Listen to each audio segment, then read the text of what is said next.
弟兄姐妹，大家主日平安。สวัสดีกับพี่น้องทุกๆคนนะคะ我们的神是伟大的神。พระเจ้าของเราเป็นพระเจ้าผู้ทรงยิ่งใหญ่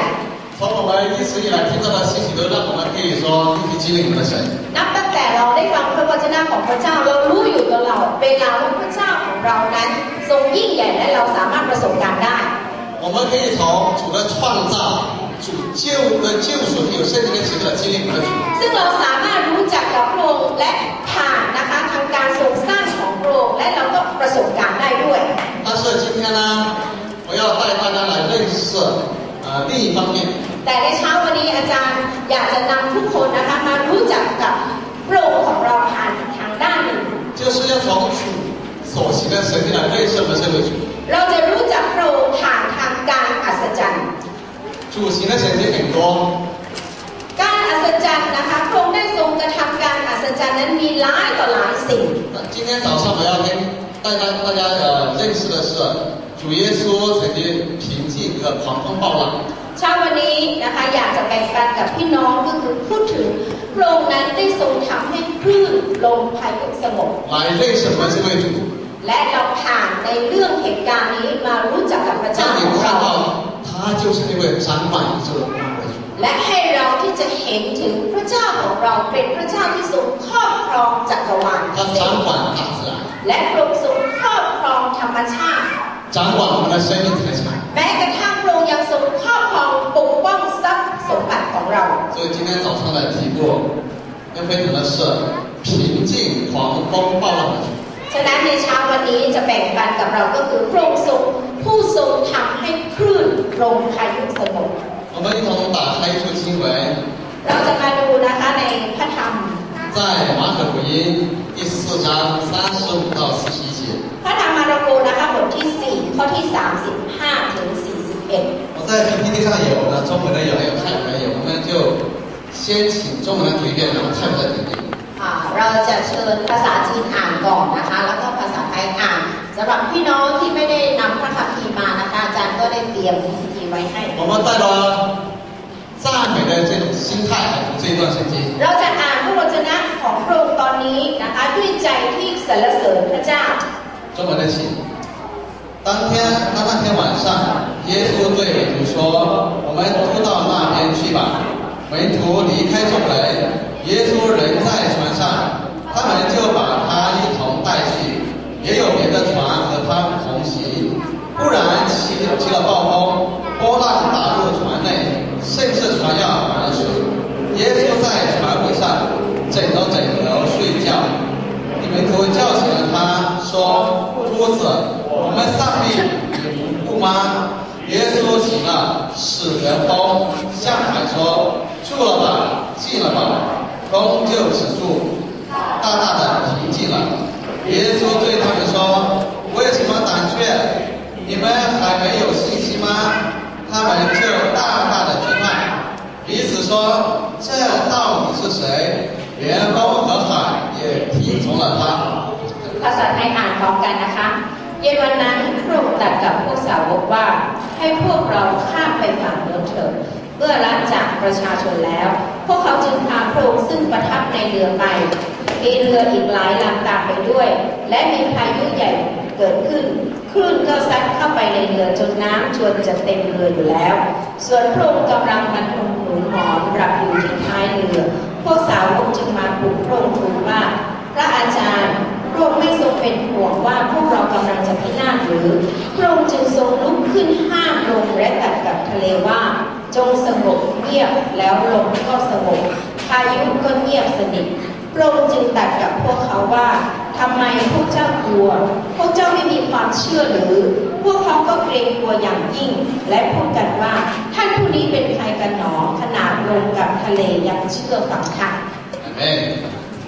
弟兄姐妹，从这一段经文我们看到门徒那个时候他们经历到一场暴风。จากพระคัมภีร์ตอนนี้เราพบว่าในเวลานั้นพวกสาวกพวกเขากำลังเผชิญกับลมพายุที่แรงมาก但是这段话也成为历世历代信徒的一个鼓励。แต่ว่าในขณะเดียวกันนะคะเหตุการณ์นี้ก็ได้ถือว่าเป็นการหนุนใจให้ กับธรรมิกชนนะคะในแต่ละยุคต่อๆมา从这段经文让我们看到一件事，第一个就是要分享，就是人生我们必定会遇到狂暴浪。จากพระคัมภีร์นี้ในเหตุการณ์นี้ทำให้เราได้เรียนรู้สิ่งหนึ่งว่าในชีวิตของมนุษย์เราก็จะเจอคลื่นของชีวิตเหมือนกัน人生不会是都是顺境ในชีวิตของมนุษย์เราไม่มีว่าจะราบรื่นไป人生就是会充满酸甜苦辣充满多少的这样的艰苦เราบอกว่านะคะมีหวานมีเปรี้ยวมีเค็มนะคะมีความทุกข์ลำบากหลายๆด้าน首先第一点呢我们先看一下圣经或者我们了解一下这个加利利海它是怎么样的一个海ก่อนอื่นเราจะทำความเข้าใจกับเบื้องหลังนะคะในพระคัมภีร์ที่พูดถึงว่าทะเลกาลิลีเนี่ยเป็นทะเลแบบไหน我请弟兄姐妹来看一小段这个有关这个暴风耶稣跟门徒在这个海上的暴风他们所经历的经过เวลานี้อยากจะให้พี่น้องนะคะดูในเหตุการณ์นะคะอดีตที่ผ่านมาว่าสาวกเขาเผชิญกับคลื่นและลมพายุนี้อย่างไร我们看看这个视频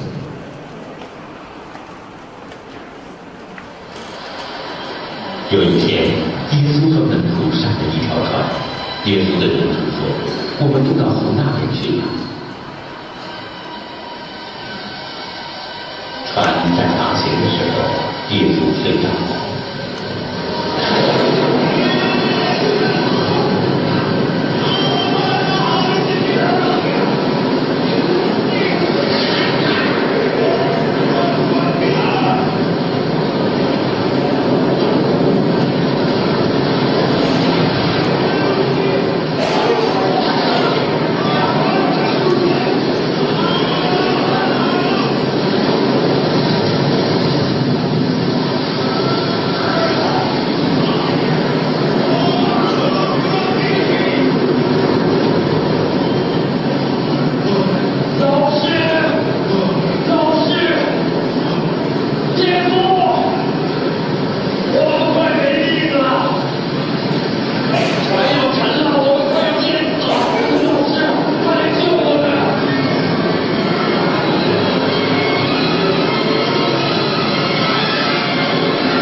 你们的信息呢？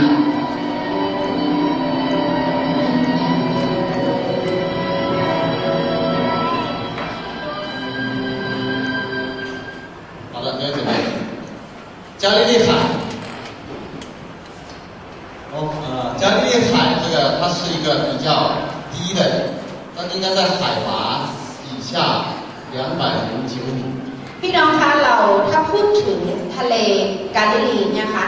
น่าจะอยู่ในใต้ทะเลประมาณ200ยังไปประมาณ209 เมตรนะคะ然后四围是环绕着这些高的一些地ด้านในรอบๆของทะเลกาลิลีเนี่ยนะก็จะเป็นพื้นที่สูง从东到西边应该是有12公里จากออกไปใต้นะคะก็ประมาณ12 กิโลเมตร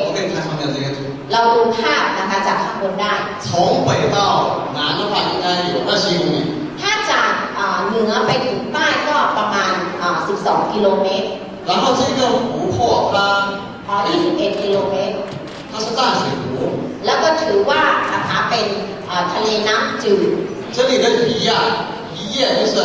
渔产很丰富และก็ปลาเนี่ยจะมีจำนวนมากด้วย所以你会看到耶稣的美味好几个水品库就是在这里ฉะนั้นเราเห็นถึงสาวกของพระเยซูหลายต่อหลายคนที่เป็นชาวประมงนะคะก็อยู่ที่นี่所以这里说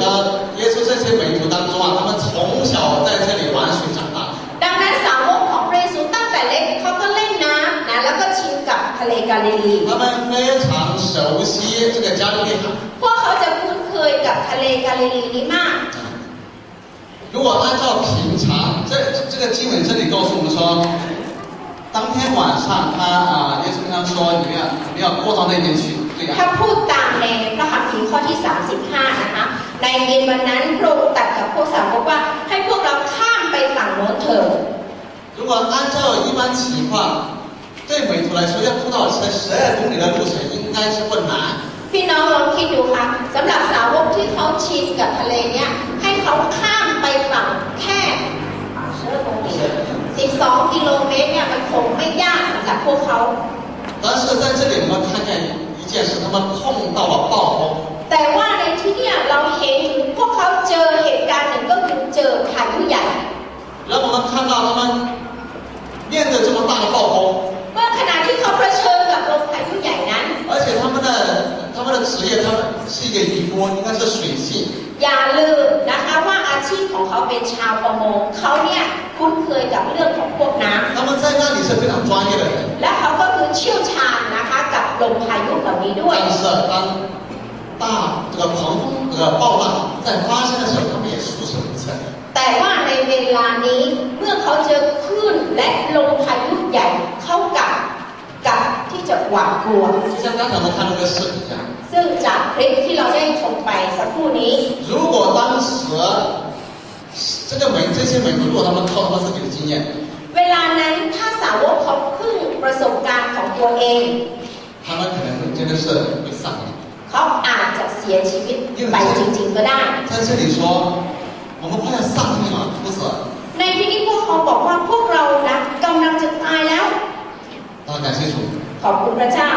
当他们束手无策的时候，他还没有忘记，还记得说：“夫子，我们要上面，你不顾我们吗？” ขอบคุณพระเจ้าขณะที่เขาหวาดกลัวเขายังรู้จักนะคะเรียกร้องว่าพระอาจารย์พระองค์ไม่ทรงเป็นห่วงพวกเรากำลังจะพินาศหรือ 后来他们真的把耶稣叫醒了。 สุดท้ายเราเห็นสาวกก็ปลุกพระเยซูขึ้นมา 所以加利海，它是气候或者加利是能变幻无常的。 ฉะนั้นเราเห็นถึงอากาศของทะเลกาลิลีนะคะอากาศจะแปรปรวนง่ายมาก 也看到现在是晴空万里，但是忽然就什么惊涛骇浪。 เวลานี้เราอาจจะเห็นท้องฟ้าอากาศแจ่มใสนะคะแต่ว่าสักครู่หนึ่งเนี่ยนะก็จะมีคลื่นหรือว่าพายุใหญ่มา 我们这里圣经告诉我们说，那里说忽然。 เพราะว่าในพระคัมภีร์เนี่ยบอกกับเรานะคะจากข้อที่ 37 บอกว่ามีพายุใหญ่เกิดขึ้น 这里呢不是在门徒他们的预测当中， ก็ได้หมายถึงว่าพายุใหญ่ที่เกิดขึ้นไม่ได้อยู่นะในความคิดของสาวกเหล่านี้ 所以他们面对这样的一个风浪，他们束手无策，但是他们知道最后不求主。 ฉะนั้นเวลาขณะที่เขาเจอลมพายุใหญ่ แต่เขารู้จักที่จะเรียกหาพระเจ้า 最后主耶稣就平静了这个暴风。 และเราเห็นถึงสุดท้ายพระองค์ก็ทรงลุกขึ้นและห้ามลมและทะเลเหล่า 弟 นี้ 兄姐妹， พี่น้องคะ 从这段经文， จากข้อพระคัมภีร์ข้อนี้ 你不会清楚，那好像对我们是我们人生一个写照。 เราก็สามารถมองนะคะเหมือนกับว่าเป็นเรื่องนะของชีวิตของเราด้วย 我们人生好像就坐在这镜头船上， มนุษย์เราก็เหมือนเรากำลังนั่งอยู่ในเรือใบนี้ 这个人生里面你是预测不到的。 ในชีวิตของเราเราไม่สามารถที่จะกำหนดหรือว่ารู้ว่าเราจะเผชิญกับอะไร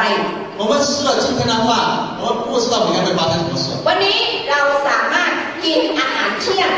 แต่ว่าพรุ่งนี้เราไม่รู้ว่าจะเกิดอะไรขึ้น 很多问题摆在我们前面， และปัญหาหลายๆอย่างก็อาจจะอยู่ข้างหน้ารอ 我 เรา 们 อยู่ 根本没有办法去掌握。 และเราไม่สามารถที่จะคอนโทรลด้วยตัวเราได้ 忽然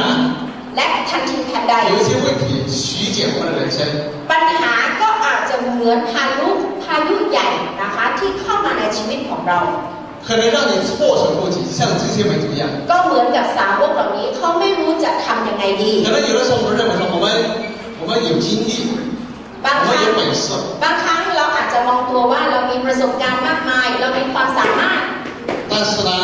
对门徒还是束手无策。 แต่นะคะอย่าลืมณเวลานั้นสำหรับสาวกนะเขาถึงแม้เป็นชาวประมงเขาก็ไม่รู้ว่าจะทำยังไง 今天我们同样一样， เช่นเดียวกันในปัจจุบัน 有些问题我们碰到，我们真的没办法去解答。ซึ่งมีปัญหาหลายต่อหลายอย่างที่เราได้พบกับชีวิตแต่เราไม่สามารถที่จะไปแบกได้弟兄姐妹，แต่พี่น้องที่รักคะ你要记住，เราควรจะจำไว้สิ่งหนึ่ง要记住耶稣与你同在。เราจะต้องจำไว้ว่าพระเยซูทรงสถิตอยู่กับเรา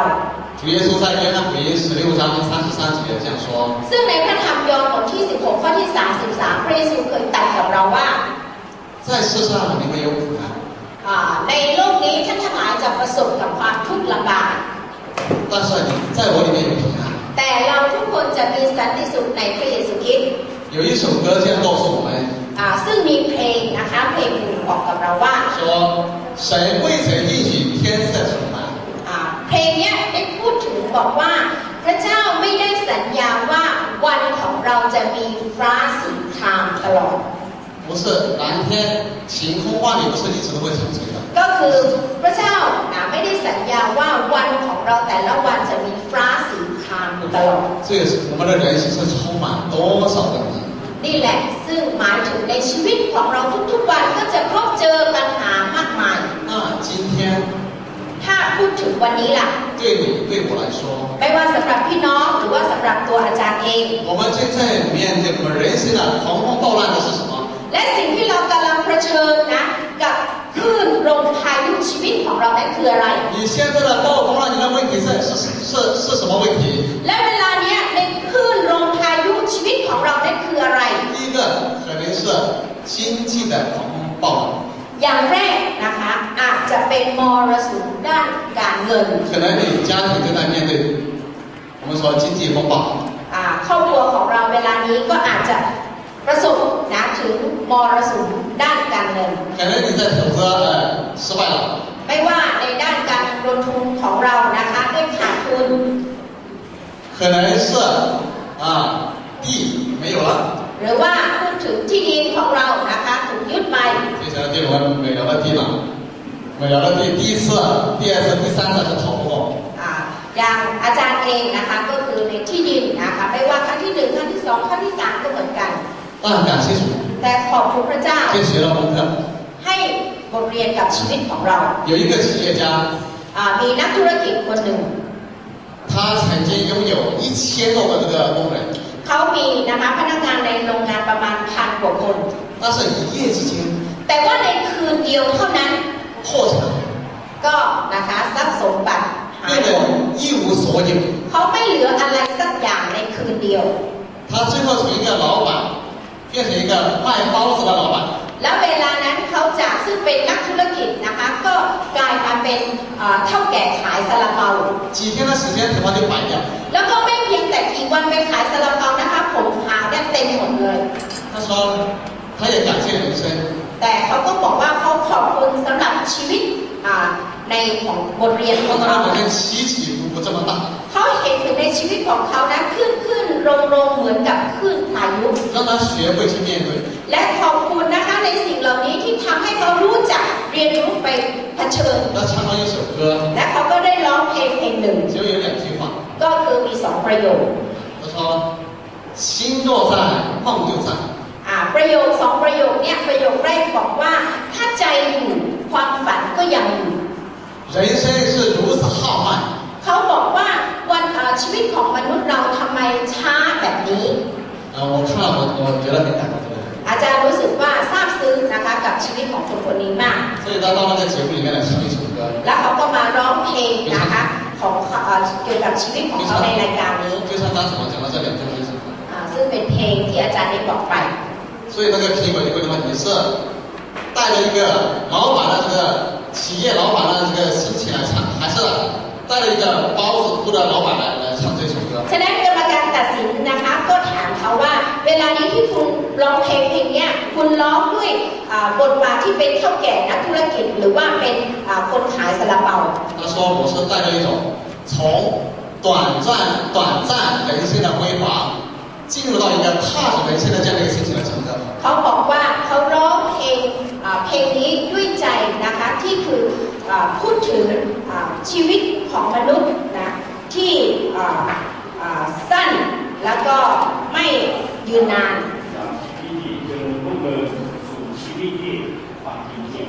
จากชีวิตที่รุ่งเรือง ความเป็นจริง所以他觉得他很踏实ฉะนั้นเขารู้สึกว่านะเขาพอใจนะกับชีวิตที่มีอยู่ในทุกวันนี้所以弟兄姐妹ฉะนั้นพี่น้องที่รักคะ经济金钱ไม่ว่าเศรษฐกิจหรือว่าเรื่องเงินของเรา它不会永远的伴随着我们ไม่ได้อยู่ตามตัวของเราตลอดไป很可能一夜之间就不见了อาจจะเป็นในคืนเดียวทันใดนั้นก็หายไป而且可能我们面对这样的风暴เราทุกคนก็อาจจะเจอมรสุมในเรื่องนี้可能你正在面对投资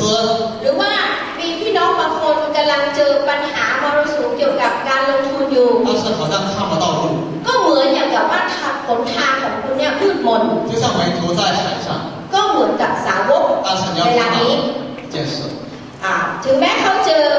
พายุใหญ่แต่เขาได้เห็นสิ่งหนึ่ง有主意เขารู้ว่าพระเจ้าอยู่บนเรือของเขาพระเจ้าสถิตอยู่กับเขา第二个可能你在面对身体健康的狂暴ชีวิตของเราทุกวันนี้อาจจะเผชิญกับคลื่นลมนะคะในด้านมรสุมด้านสุขภาพ2年前我到台湾2 ปีก่อนอาจารย์มีโอกาสไปไต้หวัน去做一个体检และอาจารย์ก็ไปทำตรวจสุขภาพร่างกายนะคะทั่ว以前我没有想过ที่ผ่านมาอาจารย์ไม่เคยคิด我觉得我能吃能住能做และตัวเองก็คิดว่าทำก็ได้กินก็ได้นอนก็ได้但是那一次去查了以后吓我一跳แต่หลังจากไปตรวจสุขภาพใน2 ปีก่อนก็รู้สึกตกใจ他量我的血压很高เขาก็วัดความดันนะคะความดันสูงมาก我说怎么可能啊我觉得我好好的呀ก็คิดว่าเป็นไปไม่ได้นะคะตัวเองก็นึกว่าตัวเองสุขภาพร่างกายดี一下子就变得好像自己是一个病人一样ก็ทันใดนั้นเหมือนกับตัวเองเป็นคนที่มีโรคนะเป็นคนป่วย那个医生特别接受那个医生就有讲得很严重说赶快让他起降แล้วก็หมอนะคะก็บอกว่ารีบๆต้องกินยาลดความดันด่วนเลยนะ所以他马上给我吃了一颗แล้วก็เวลานั้นเขาก็ให้อาจารย์กินไปเม็ดนึง做了到那边去做了แล้วเขาก็บอกว่าอย่ากระดุกกระดิกนะต้องไปนั่งตรงนั้นแล้วก็ห้ามกระดุกกระดิก再等一下再量一下แล้วก็เขาก็บอกว่ารอแป๊บนึงนะรอให้กินยาลงไปแล้วค่อยมาวัดความดันใหม่半个小时都没有量และหลังจากครึ่งชั่วโมงกินยาลดความดันกระทันหันไปแล้วหลังจากครึ่งชั่วโมงความดันก็ลดลงมาแล้ว那个时候马上上年去因为我先去เวลานั้นอาจารย์ยุพินก็ยังไม่ได้ไป还好我除了就是晚秋朋友的爸爸อาจารย์ก็ได้พักนะคะก็คือในครอบครัวของบ้านเพื่อนอาจารย์ยุพิน很爱我很用心来照顾一天天来帮我量血压从早上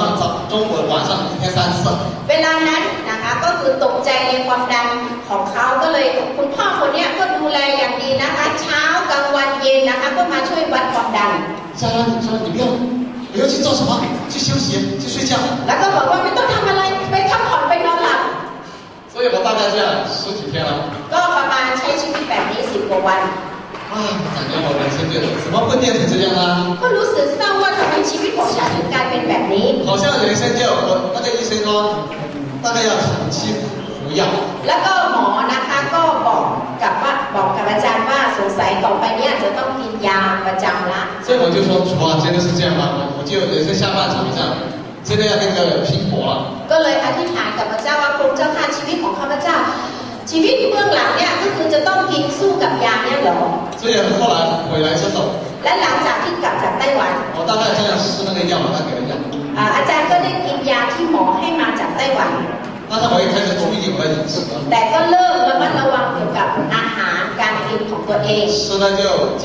清淡一些ก็กินอาหารจืดๆหน่อย减那个体重แล้วก็ลดน้ำหนัก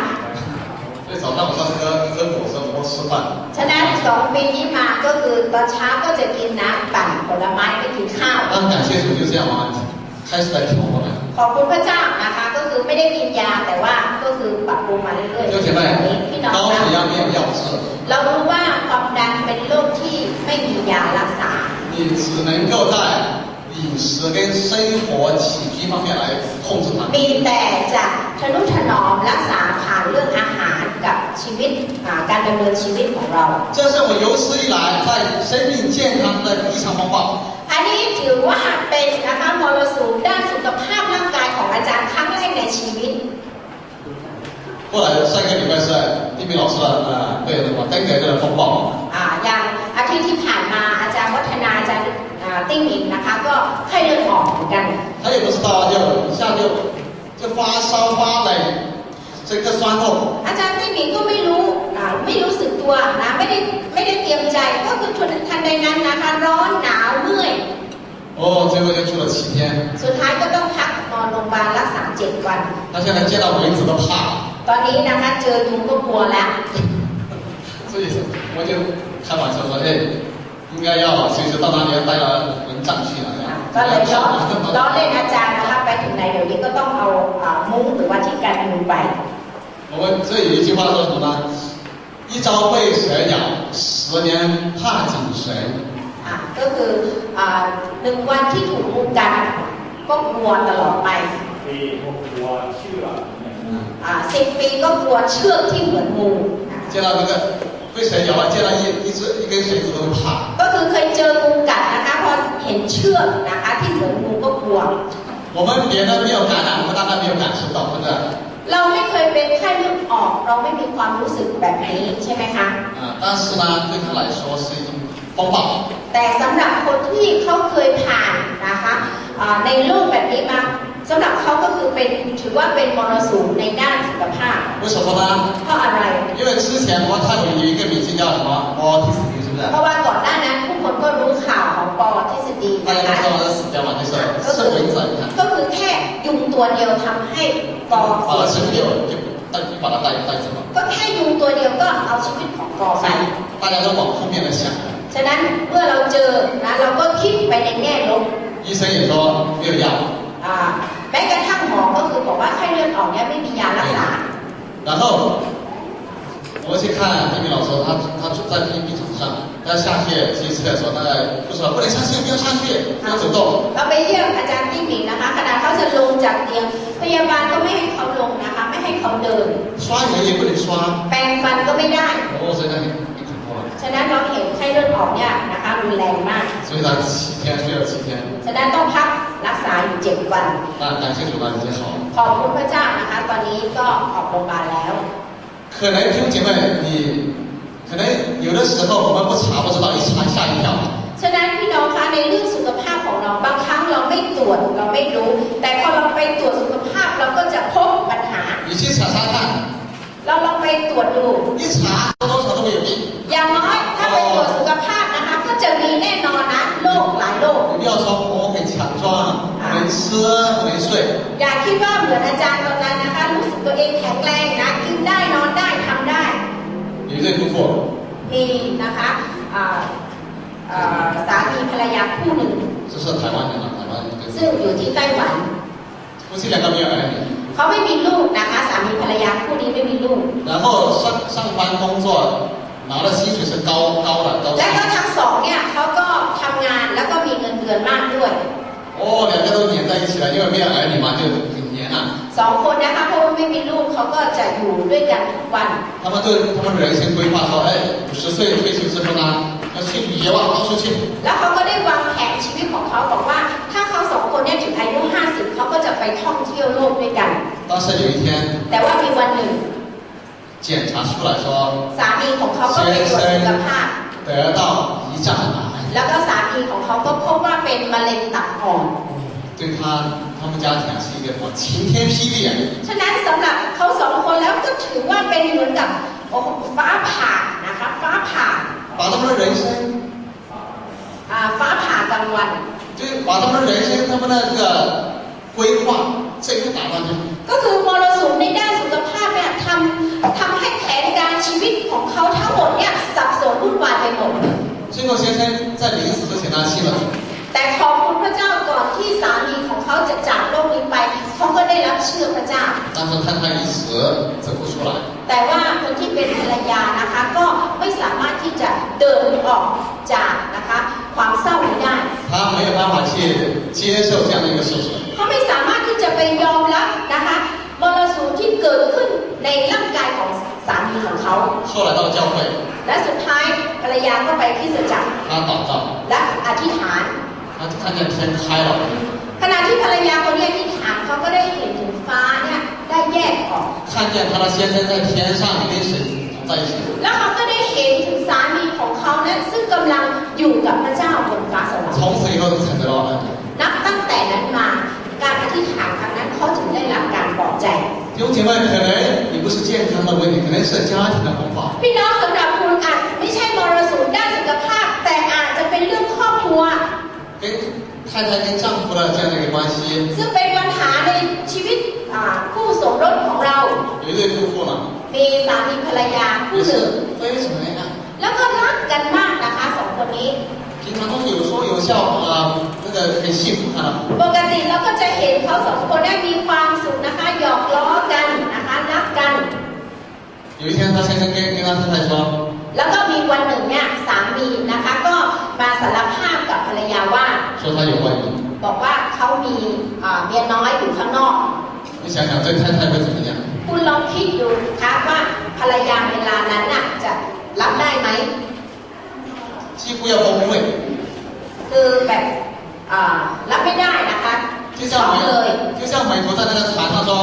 我们几乎要丧命。 ก็เหมือนเวลานี้ที่สาวกบอกกับพระเยซูบอกว่าเรากำลังจะพินาศแล้ว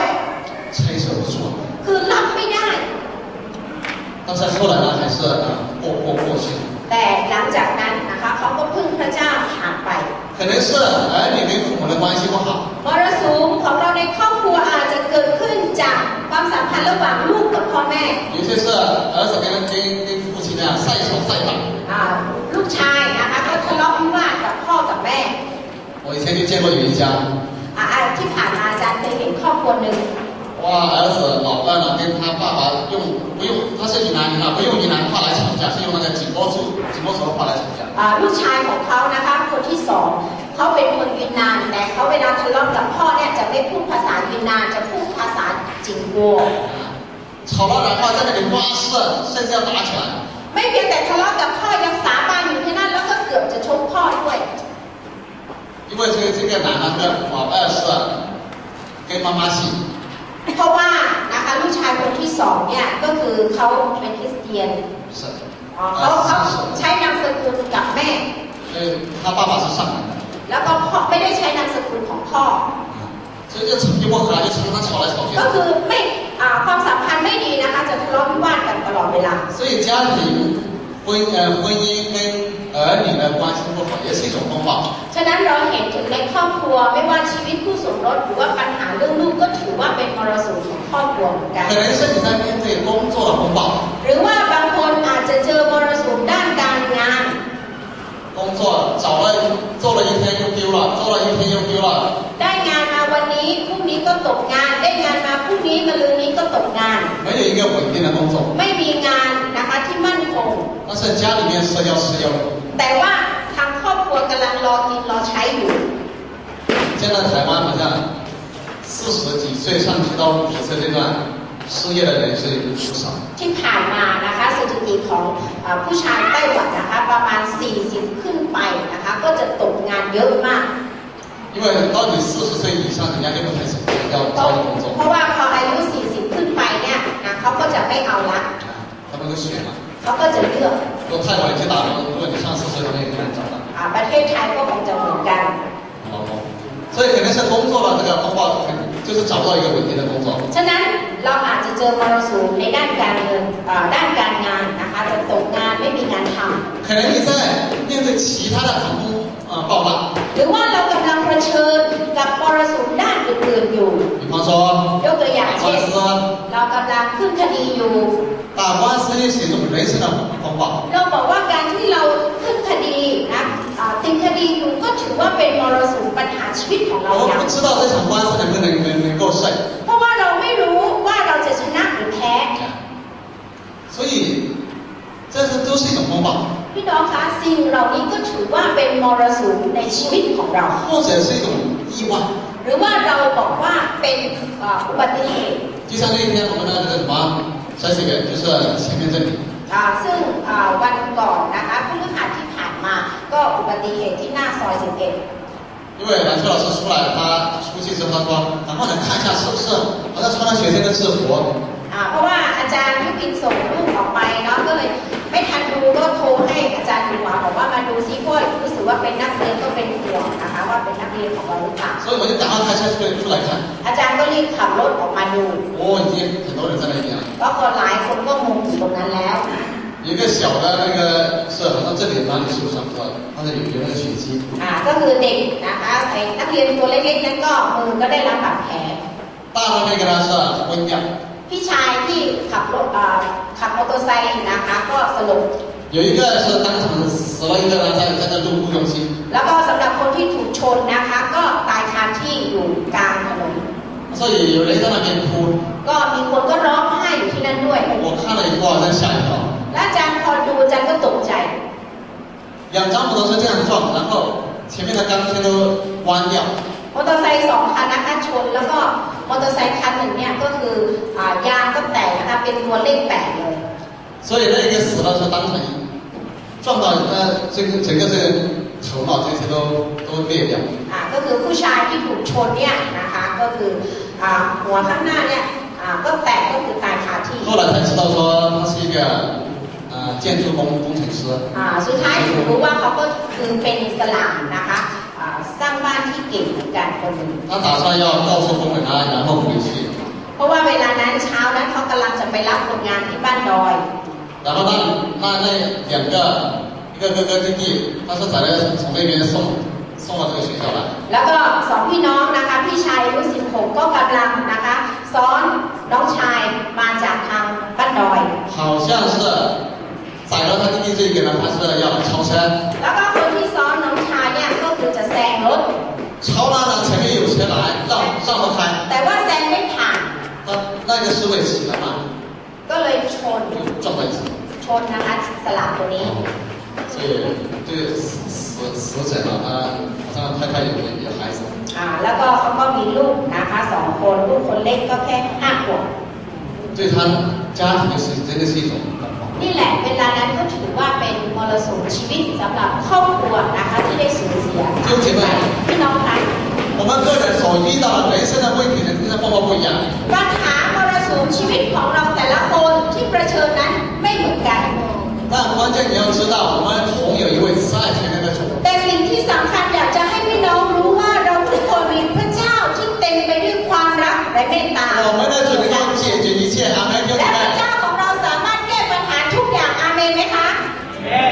当门徒在船上遇到风暴他呼叫着夫子你们顾吗ขณะที่สาวกอยู่บนเรือแล้วเขาเจอพายุใหญ่ก็บอกว่าพระอาจารย์พระองค์ไม่ทรงเป็นห่วงพวกเรากำลังจะพินาศหรือ主能够为他门徒解决这个暴风พระองค์สามารถที่จะแก้ปัญหาพายุให้กับสาวกได้今天同样主也能够帮我们解决每一个问题เช่นเดียวกันพระองค์สามารถที่จะแก้ปัญหาของเราได้ในทุกวันนี้神允许我们说พระเจ้าทรงให้พระสัญญากับเราว่า我们的日子如何力量也如何วันเวลาของเราเป็นอย่างไรกำลังของเราก็เป็นเช่นนั้น神也允许说他的恩典และพระเจ้าก็ทรงให้พระสัญญากับเราว่าพระคุณของพระเจ้านั้นพอสำหรับเราอยู่เสมอ所以我们不怕问题大ฉะนั้นเราไม่กลัวปัญหาใหญ่因为问题再大恩典就最多เพราะว่าปัญหายิ่งใหญ่พระคุณก็จะใหญ่กว่านั้นเอเมนเอเมนเอเมนไหมคะพี่น้อง有一个心理医生ก็คือมีนักทีมแพทย์จิตวิทยาท่านหนึ่ง他写了一本书叫心灵的地图เขาได้เขียนหนังสือเล่มหนึ่งก็บอกว่าแผนที่ของจิตใจ他的题目就一个大标题就是说人生疑难重重เขาก็ได้เขียนหัวข้อใหญ่ในหนังสือบอกว่าปัญหา108ของชีวิต你不要怨天尤人เราจะไม่ต้องไปบ่นกับคนบ่นกับฟ้า疑难重重这才是人生的事实บอกว่าปัญหา108ของมนุษย์ถึงจะเป็นความจริงของชีวิตมนุษย์ของเรา有一个商业家และมีนักธุรกิจท่านหนึ่ง台湾的商业家叫张孝成ซึ่งเป็นนักธุรกิจชื่อเสียงโด่งดังของไต้หวันชื่อว่าจางเซี่ยวเฉิน这个人被亚洲称为是一个亚洲一颗钻石นักธุรกิจจางเนี่ยถือว่าในเอเชียเราเรียกว่าเขาเป็นนักธุรกิจไดมอนด์ซึ่งเป็นคริสเตียน他也面对经济这个风暴然后甚至要破产แล้วเขาก็เจอมรสุมในด้านการเงินเศรษฐกิจของเขานะคะก็คือเกือบ อบจะล้ม但是最后从这个经济危机当中，上帝谁把他推到更高的一层？ แต่ขอบคุณพระเจ้าจากวิกฤตของเขานั้นพระเจ้าก็ได้ทรงช่วยเขาแล้วก็ผลักเขาขึ้นสูง他就讲了一句话，他说：“人生顺境或逆境不重要。”จากประสบการณ์ในครั้งนี้เขาก็ได้พูดคำหนึ่งว่าในชีวิตของเราไม่ว่าจะราบรื่นหรือว่าไม่ราบรื่นไม่สำคัญ最重要的是你怎么去面对问题。แต่ที่สำคัญว่าเราจะไปเผชิญกับปัญหาที่เป็นอยู่อย่างไร他说他感谢主是神一直在帮助他。เขาบอกว่าเขาขอบคุณพระเจ้าตลอดเวลาที่ผ่านมาพระเจ้าทรงพยุงเขาไว้อยู่所以弟兄姐妹，ฉะนั้นพี่น้องคะ我们要如何让我们人生的风暴能够止住？และเราจะให้มรสุมชีวิตของเราสงบได้อย่างไรคะ就是我们要怎么去面对这些风暴、这些问题？ก็คือเราจะไปเรียนรู้หรือว่าไปเผชิญกับปัญหาในแต่ละอย่างของเราอย่างไร第一个，อย่างที่หนึ่ง知道主同在，而且呢，知道我们是与主同行的。ให้เรารู้ว่าพระองค์ทรงสถิตอยู่และเราก็ดำเนินไปกับพระองค์36节ในข้อที่36这里说，耶稣人在船上，他们就把他一同带去，也有别的船和他同行。ในข้อที่36เมื่อรับจากประชาชนแล้วพวกเขาจึงพาพระองค์ซึ่งประทับในเรือไป就是你要这里说本族把耶稣也一同带去。ในที่นี้ก็คือพูดถึงนะสาวกก็ได้พาพระเยซูไปด้วย这里说耶稣是跟他们同在，然后同行的。ได้ยืนยันถึงว่าพระเจ้าพระองค์ได้ทรงสถิตอยู่กับเขาและก็ดำเนินไปกับเขาด้วย我们呢还有门徒呢也是跟主同行的。เช่นเดียวไม่ว่าพวกเราหรือว่าสาวกก็คือเราควรจะดำเนินไปกับพระองค์如果那一天ถ้าวันนั้น门徒他们靠自己的技术，靠自己的经验，สาวกพึ่งประสบการณ์ของตัวเองพึ่งนะคะทักษะในที่เขาเป็นชาวประมง可能真的是结果很难想象。ผลของเวลานั้นนะคะก็คงจะพินาศจริงๆ但是最后我们看到他们就是大概是彼得是比较快一点，就是呼叫主啊，夫子不顾知道吗？แต่เวลานั้นเราเห็นสาวกที่เป็นเปโตรนะคะก็ไปหาบอกว่าพระอาจารย์พระองค์ไม่ทรงเป็นพวกเรากำลังจะพินาศหรือ所以弟兄姐妹ฉะนั้นพี่น้องที่รัก当发生问题的时候เมื่อไหร่ที่เราเกิดปัญหากับชีวิตของเรา让我们知道一件事ให้เรารู้ไว้ว่า主是与我们同在的พระองค์นั้นทรงสถิตอยู่กับเราเสมออาเมนอาเมนไหมคะ第二个อย่างที่สอง当问题来了当暴风来了เมื่อคลื่นลมพายุมาแล้ว不要忘记呼求主อย่าลืมที่จะร้องเรียกพระองค์38节这里告诉我们说他们就是叫醒他ข้อ38บอกว่าส่วนพระองค์กำลังบรรทมนอนอยู่พระองค์จึงพวกเขาจึงมาปลุกพระองค์这里的叫醒是大声说负责这个老师คำว่าปลุกที่นี้ก็คือเสียงดังมากไม่ใช่เรียกว่าพระอาจารย์แต่ก็จะเรียกพระอาจารย์声音大而且是很迫切ไม่เพียงแต่เสียงต้องร้องตะโกนเสียงใหญ่ก็คือเรียกร้องด้วยความช่วยเหลือจริงๆ所以夫子就回应了ฉะนั้นพระอาจารย์พระเยซูก็ได้ตอบสนอง如果说他们叫的声音很小了ถ้าเขาเรียกนะเสียงเบามากพระอาจารย์เรากำลังจะพินาศแล้ว会怎么样感觉เป็นยังไงบ้างคะ有的时候祷告我们说我们祷告ฉะนั้นเราบอกว่าเวลาเราอธิษฐาน是不是要大声开口จะต้องร้องเรียกพระองค์อย่างเสียงดังจะต้องร้องออกจากใจ对祷告不疼不痒的那种ไม่ใช่อธิษฐานนะคะไม่ร้อนไม่หนาวนะคะ包括我们教一个人也是一样的我跟人家打招呼跟人家也是一样的รวมไปถึงเวลาเราทักคนอื่นก็เหมือนกันนะคะ教给老师打招呼教给老师怎么样ถ้าเราทักกับอาจารย์กิติเราบอกว่าอาจารย์กิติเป็นยังไงบ้างหรือเปล่า教给老师怎么样อาจารย์กิติเป็นยังไงสบายดีไหม是要中间一点的声音ก็คือจะต้องทักด้วยจริงใจแล้วก็เสียงก็จะต้องดังฉะนั้นเวลาเราร้องเรียกทูลกับพระเจ้าเราสามารถเสียงดังก็คือร้องด้วยใจนะคะที่ต้องการความช่วยเหลือ主就会让你带你走过这个难关และพระองค์ก็จะทรงพยุงเราและเดินกับเราไปเผชิญกับปัญหาอย่างที่3不以信心把风浪放小，把它放大。 ก็คือโดยความเชื่อของเรานะคะให้เราที่จะมองคลื่นลมนั้นเล็กน้อยแต่ขยายพระเจ้าให้ใหญ่ยิ่ง 很多时候这个问题来的时候， หลายต่อหลายครั้งเมื่อปัญหามาถึงเรา 这个问题这么大， โอ้ทำไมปัญหานี้ใหญ่จัง 让我怎么不能够承受？ โอ้ดูสิกดดันนะคะทับเราจนเรารับไม่ได้ 死了谁死？死了死了。 ตายแน่ตายแน่ครั้งนี้ตายจริง 信心没有吗？ ๆ ขาดความเชื่อไป 门徒也是，你看耶稣说你们为什么没有信心吗？ เห็นไหมสาวกก็เหมือนกันพระองค์บอกว่าท่านทำไมจึงขาดความเชื่อไม่มีความเชื่อหรือ 第40节了， ข้อที่40为什么胆怯？ ทำไมพวกเจ้าไม่มีความเชื่อ 这边当时呢，所看到的，他们视频看到的、想到的，都是个大风浪。 เพราะว่าเวลานั้นสิ่งที่เขากำลังเห็นอยู่สิ่งที่เขาคิดอยู่ก็คือเป็นลมพายุที่ใหญ่ที่กำลังเกิดขึ้น 看不见耶稣， เขาไม่เห็นพระเยซู 那还好，最后都看见了。 แต่ยังมีสุดท้ายเขาก็ยังนะคะนึกถึงพระเยซู 就弟兄姐妹，我们是不是这样？有的时候问题来，我们都看到问题， พี่น้องนี่เหมือนกับชีวิตจริงของเราหลายต่อหลายครั้งเราเจอปัญหา 越想越走不出去。 ยิ่งคิดนะเราก็ยิ่งอยู่กับปัญหาจมอยู่กับปัญหาของเรา 我之前那个什么地的事，我也是越想越走不出去。 เวลานั้นอาจารย์ก็เหมือนกันนะคะเจอมรสุมเรื่องที่ดินไม่ลาวก็คือจมอยู่ตรงนั้นแหละนะ 上帝，你不是带我走了1次2次那个破浪，那个走了2次，我第3次是走不过去。 อาจารย์ก็บอกว่าพระองค์เจ้าค่ะที่ผ่านมาเจอป่าไม้ครั้ง2 ครั้งก็ผ่านพ้นไปด้วยดีแต่ทำไมครั้งเนี่ยนะไม่เจอก็ต้องมาเจอเรื่องแบบนี้ 那感谢主， แต่ขอบคุ 最 ณพ 后 ระเจ้า 祷告， สุดท้ายก็อธิษฐาน 我就把这个事情呢慢慢放小了。 อาจารย์ก็เลิกนะคะวางลงแล้วก็ลดปัญหาเนี่ยให้เล็กลง 我们的主在掌权，好吗？ ก็คือพระเจ้าของเราทรงครอบครองทุกอย่าง 因为上帝如果主不许可发生，它会发生的事。 อาจารย์ก็บอกว่าถ้าไม่ใช่รู้ว่าถ้าไม่ใช่เป็นสิ่งที่พระเจ้าทรงอนุญาตก็จะไม่เกิดขึ้น 你整天怨天尤人有什么用？ ทุกวันไปบ่นอยู่ที่นั่นก็ไม่มีประโย 有 ชน์ 吗？有用吗？ มีประโยชน์ไหมคะคุณคิดว่าที่ดินจะกลับมาไหม 祷告 ขออธิษฐานกับพระเจ้า 主的方法， พระเจ้าทรงมีวิธีการของพระ 所 เจ้า 以我 เอ 到 ง 今天是这样相信的。 จนถึงวันนี้อาจารย์ในใจก็คือมีท่าทีและเชื่อแบบ 所 นี้ 以求主帮助我们。 ฉะนั้นพี่น้องขอพระเจ้าทรงช่วยเหลือเรา 问题来， เมื่อปัญหามา 我要把问题放大， เราไม่ต้องไปขยายปัญหาก่อน 把我们主要放小小的， แล้วก็ให้พระเจ้าของเราเนี่ยเล็กลง 要转一个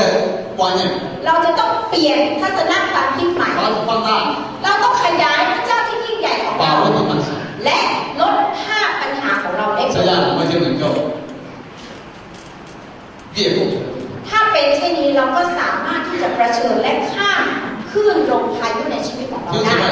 พี่น้องคะ 人生的风浪是有信心的考验。 เราบอกว่ามรสุมชีวิตของเราเป็นบททดสอบของความเชื่อ 人生的风浪同时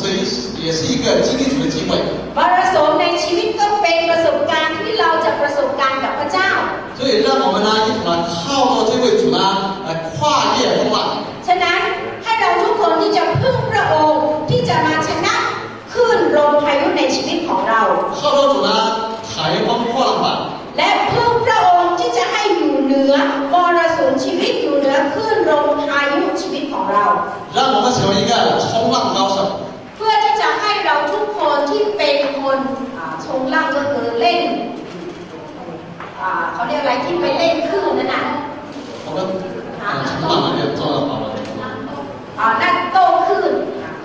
浪越高是冲的什么越高。 เพราะว่านักโต้คลื่นเนี่ยคลื่นสูงนะคลื่นของลมสูงเท่าไหร่เขาก็จะเล่นสนุกมาก 冲得越高的时候就越勇敢。 เมื่อยิ่งสูงก็จะยิ่งกล้าหาญมากยิ่งขึ้น 那什么都没有冲破了， แต่เราทุกคนก็ไม่เคยมีโอกาสไปเล่นใช่ไหมคะ 都是看电视里面的为了冲浪， เราก็ดูแค่ผ่านที 冲 วี 得很高。但是基督徒可以这样的。 แต่คริสเตียนเรานะคะต้องใช้ชีวิตแบบนี้เองนะคะ 好，我们一起来祷告。 เราจะมาที่ฐานร่วมกัน 我站立起来， ตอนนี้เชิญพี่น้องที่จะยืนขึ้น 我们一同开声， เราจะอธิษฐานออกเสียงพร้อมกัน 告诉我们的主说， บอกกับพระเจ้าของเราว่า 不管你现在面对什么样的风暴， ไม่ว่าเวลานี้ตัวของเราจะเจอมรสุมชีวิตอย่างไร 告诉主说， เราทูลบอกกับพระเจ้าว่า 主啊，有你同在， พระองค์เจ้าข้าเมื่อมีพระองค์ทรงสถิตอยู่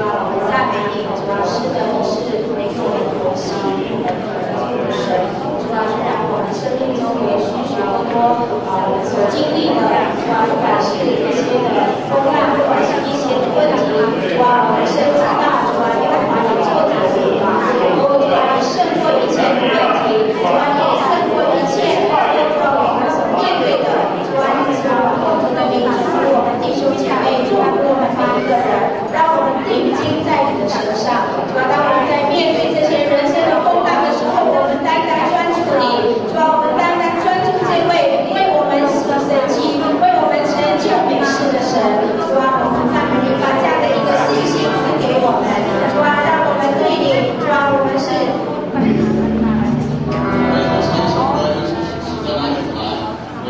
เราจะใช้เพลงนี้นะคะมาตอบสนองพระเจ้าของเรา耶和华做为王。พระยาเวห์ 主耶和华，满有怜悯和恩典，我正靠在你翅膀底下，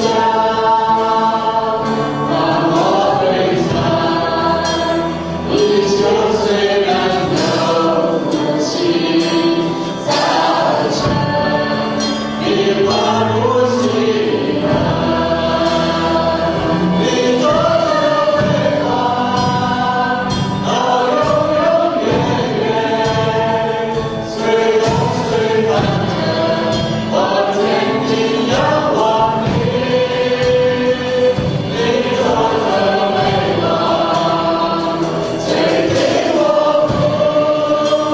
朽，是我的苏醒，永不我的生活。你做的为王，到永永远远，随风随帆着，我坚定仰望你，你做的为王，最给我不朽，是我的苏醒，永不我的生命，是我的苏醒，永不我的生命。主啊，是的，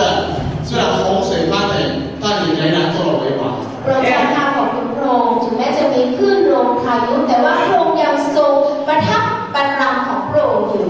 因为你就是那位喜在以后永在的全能者， พระองค์เจ้าพระองค์ทรงเป็นพระเจ้าที่อยู่ในปัจจุบันและอนาคต 你掌管我们的生命， พระองค์ทรงครอบครองชีวิตของเราทุกคน 你掌管所有一切。 และพระองค์ทรงครอบครองสรรพสิ่งทั้งปวง 主啊，我们感谢你， พระองค์เจ้าข้าเราขอบพระคุณพระองค์ 我们有了你，